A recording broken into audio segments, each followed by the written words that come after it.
Hi everyone, welcome back to my channel, or welcome to my channel if you've never been here before.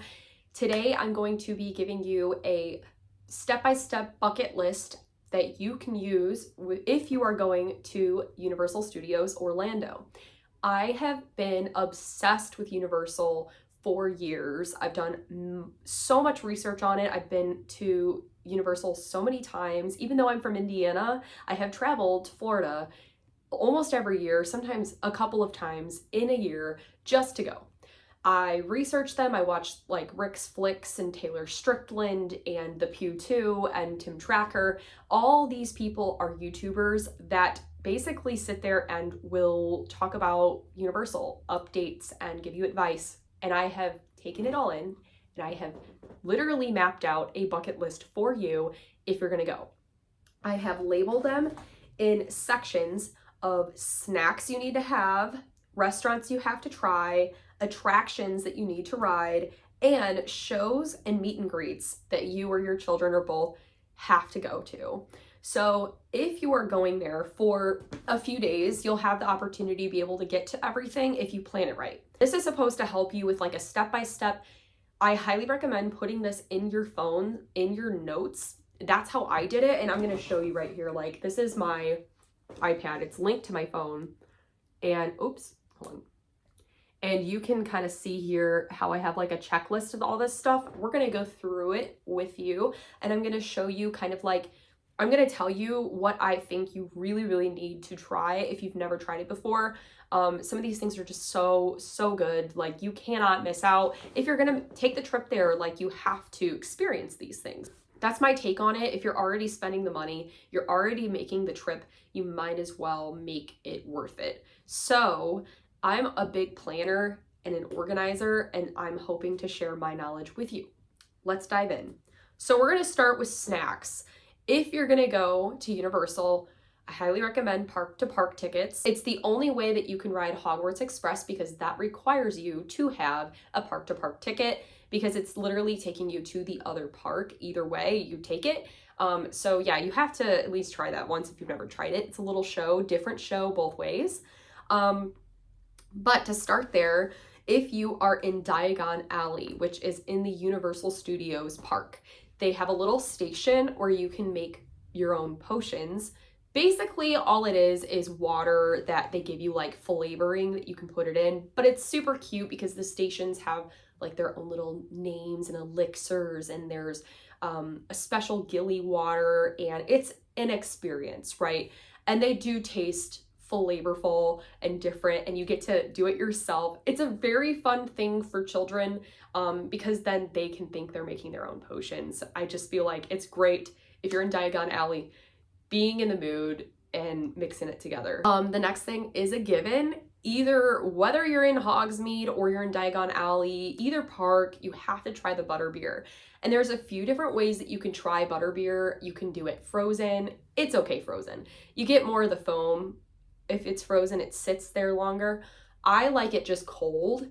Cold butterbeer is my favorite. What is butterbeer? It's not alcoholic. Now, you, I believe, can get alcoholic butterbeer at the Hogshead bar. I'm pretty sure that is the only place you can get it, but it's not beer. It says butterbeer, it's not beer.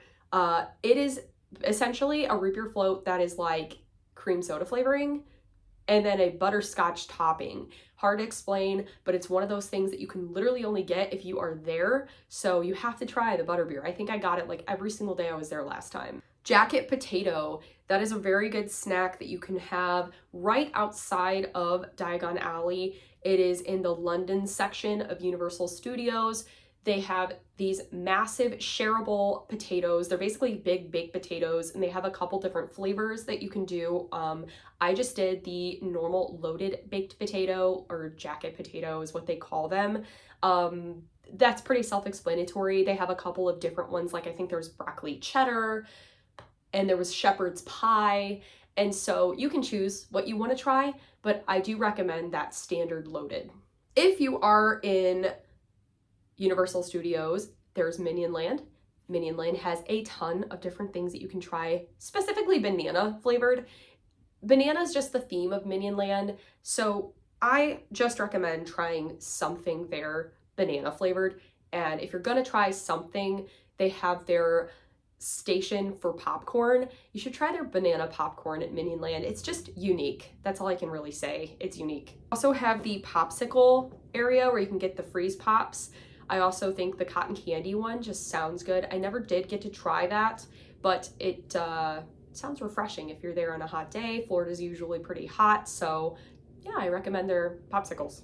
At Universal in general, they have Cinnabon there. Now that's something you can get in other places in the world, not just at Universal Studios, but it's a really yummy breakfast. It's really yummy in general, and where I am from, it's very hard to come by Cinnabon, so if you're looking for a good cinnamon roll, they have that in a few sections in both City Walk, and I remember seeing it also at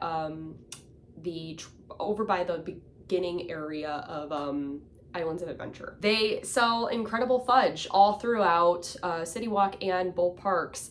I know the Trading Export place, again, in Islands of Adventure, as you're walking in, you can get it there. Super yummy fudge, made very well. They have really good deals.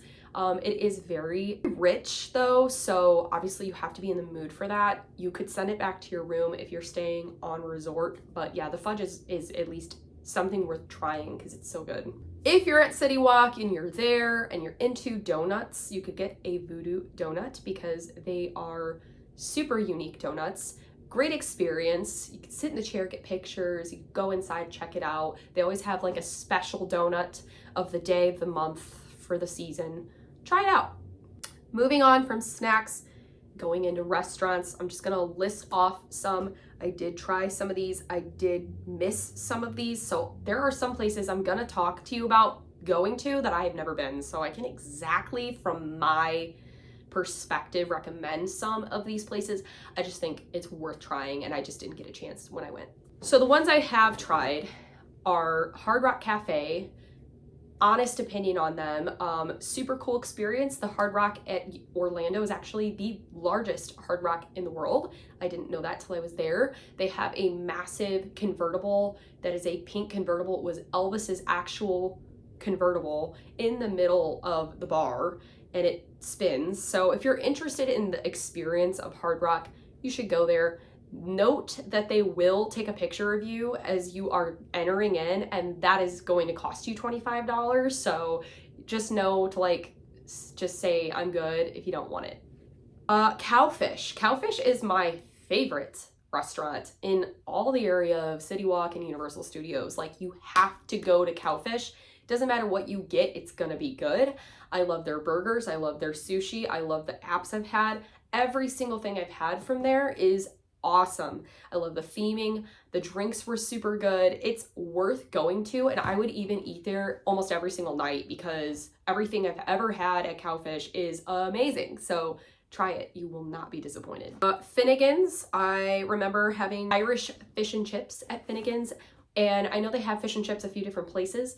There is a big misconception on people thinking the fish and chips at Three Broomsticks is really good, and they might be, but the difference at Finnegan's is that Finnegan's makes them fresh to order. So if you're gonna put an order in, they then make them after you have ordered them, whereas like Three Broomsticks is already ready to order and they heat them up. So it is definitely a difference in flavor, and it's the Irish theme because it's an Irish pub. So Finnegan's super good.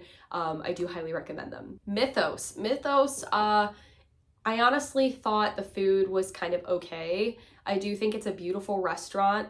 I think it's worth trying, and I'm being completely brutally honest. Whatever we got, it was just kind of okay, like, honestly, but I would recommend trying it once. Okay, the NBC Sports Bar was good, and the Bloody Marys were fire. I loved my food at NBC. We would eat there again if we were there. Like, we really enjoyed our experience. So I do highly recommend NBC Sports. I had kind of a lower expectation. I kind of expected it to be a little similar to like B-Dubs. And sure, the vibe is with like the shows and stuff being on, but no, it's very good. I also ate at Minion Cafe. That is mobile order only. You have to use the app. You have to order that way. Food wasn't that good. It was just not the best experience, but I will say the theming is amazing. If you have children that love Minions or you like the Minions, it's worth trying, but it's not something I would ever eat at again. And then the ones that I didn't get a chance to try, but like they're a staple there, green eggs and ham. That is just a walk-up food, basically joint, but you can get really good breakfast food there. Thunder Falls, that is another mobile order only restaurant in Jurassic Park at Islands of Adventure. Three Broomsticks, which is of course Harry Potter themed, and the Today Cafe, which I've just heard they have really good pastries, and like breakfast and lunch there is very good. On to attractions, which if you're gonna go there, you're gonna wanna go on all these attractions. Like you have to hit them. So let me tell you the best ones. E.T. is a classic. E.T. is one that the youngins can really ride because most of the rides are 36 inches of a height requirement, but my daughter at 34 inches is able to ride because ET is only 34 inches for a requirement of height. It also is the oldest and only standing ride from grand opening day for Universal Studios. So super cool to kind of get that old experience and the classic for ET. So I do recommend trying ET for sure. It kind of takes you back into feeling like you're back in like the 80s. Velocicoaster is a super fun thrill ride. If you love roller coasters, I highly recommend it. If you don't love roller coasters, I recommend trying it because it's the smoothest roller coaster, best roller coaster I've ever been on. And if you are going there, you don't ride it, you're missing out. Hagrid's, same thing. Now with Hagrid's, there's no fast pass available at all. So I recommend early park admission if you're staying there and run. Run to Hagrid's. You won't regret it. Look up a map, find it, and run. That's how my husband and I got right on in the morning. Jurassic River Adventure, it's one of those things like you kind of have to try it if you've never had the opportunity to ride it. It takes you into the full experience of being in Jurassic Park, and you get to see all the dinosaurs, animatronics. It's really cool. Popeyes and Barges and the log ride in that area is really cool for water rides. You are gonna get wet. They have dryers around there, but I also recommend bringing a change of socks because your socks are gonna be waterlogged and it's gonna suck. I remember I didn't bring an extra pair of socks and I had gym shoes on and it was just sopping the whole day. So yeah, recommend bringing an extra pair of socks.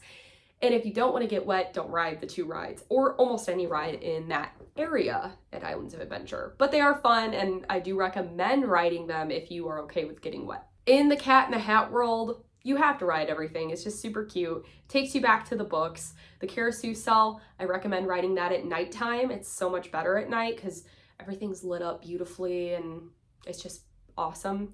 And the Cat in the Hat ride in general is really cool. It takes you through the book. Gringotts is in Diagon Alley. It is the only ride in Diagon Alley, and it is so cool to be in the Gringotts Bank and ride an indoor coaster. It's very well done. The Transformers and Spider-Man ride are both very similar, different parks, but they are very similar. They just have like, you're in a car and you have the 3D glasses on and you get the experience of like a little bit of fire, wind, wet, all of it. So, but it's really cool. The Mummy ride is an indoor dark coaster. And I love when I take people on that ride that have never ridden it because they have no idea what to expect when they go on it. And it's kind of funny because they're like, well, this has to be slow. You know, it kind of starts out slow and then they get you. It goes quick, but it's super, super fun. The Despicable Me, both of the rides are very tame and kind of lame, but they're perfect for little children that love the Minions. So you can try to just do that with them. The Shooter ride, the new one, I wouldn't ride it again, I don't think. The Hogwarts Express, both ways, have a different show each direction. It's really nice to get deep into the park if you don't want to walk all the way out of the park and into the park and deal with the kiosks. But yeah, I mean, if you've never tried it, I would try it. It's nothing like super exciting. And sometimes the lines can be absurdly long to where it's not even worth waiting in, but that's just how I feel. And the Hogwarts Castle ride, you have to ride it. If you are extremely sensitive to motion sensing and like you get motion sickness, I wouldn't ride it. I've heard a lot of people say they don't like it and that made them sick. I don't know how, because I don't get sick from motion sense from in there, but I guess I could see it. So just be aware. The last section of this is the shows and meet and greets. Animal Actor Live was such a cute show. My daughter loved it. We loved it. It was very entertaining to see all the animals, and it was so cool to see it. Like, I can't even comprehend how they went about actually training them to do the things they did. So that was really cool. Meet and greet for the Scooby Gang, for Shrek and Fiona, for the Minions, all really cool. The Raptor encounter was great for the content. I think it's more just the experience. Not something I think I would do again, but you got to do once. The last thing is Camp Jurassic. Now, this is not a meet and greet or show, but it is a children's play place that is just super cool. There's a bunch of rope obstacles and slides and dark caves. It's lit up with fog, and it is such a cool experience for the kids. So if you have little children, burn the energy. Super fun. I think that's all I have for you guys today. I know that was a mouthful, but that is what I put together for myself on my trip. So I wanted to share it with you and share the knowledge. Thank you guys so much for watching today's video. Please subscribe to my channel if you've never been here before, and I cannot wait to see you again. As always, stay sassy. Bye, guys.